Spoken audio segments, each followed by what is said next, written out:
What do you make of all this? We know you're going to an event, but what do you make of all of this in Cairo today? That was a shocking speech, and what's so shocking about it is they had raised the expectations of the crowd in the square. There was an announcement by the military earlier that their demands would be met, as we saw all the dancing, and then all of a sudden you get a speech where the president of Egypt is clueless, delusional, speaking about in paternalistic tones the way he did 2 weeks ago, as if nothing has happened. Speaking of the demonstrators as his children, they see him as their tyrant. It seems that to me they are now at a point where they're going to have an explosion. When the mosques empty tomorrow, there's going to be a mass of people extremely angry, and here I think we're at the tipping point.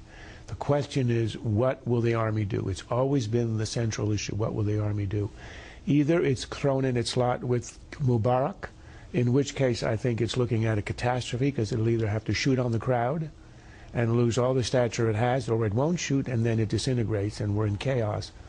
Or I think the one possible outcome that might be a beneficent one would be a coup of some sort, a soft coup in which the Mubarak and those around him are pushed out in dignity, they're not shot, and the military takes over, has a provisional government, appoints technocrats, and has a transition to elections and democracy. Now, I've read that the Egyptian ambassador to the U.S. says that Omar Suleiman, the vice president, is now the de facto president. That clearly wasn't laid out by President Mubarak. Do you believe that the protesters get that, if that's in fact true? Well, clearly that is a spin that the Mubarak administration is putting on right now.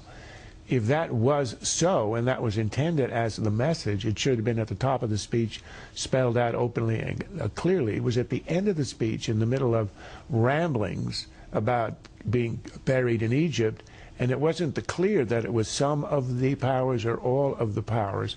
And to say that he is no longer the president de jure, only de jure and not de facto, seems to be a patch onto something that was a disaster that the Egyptian administration is trying to undo. I'm not sure it will convince anyone. He's still in power. Unless he goes, there's going to be violence.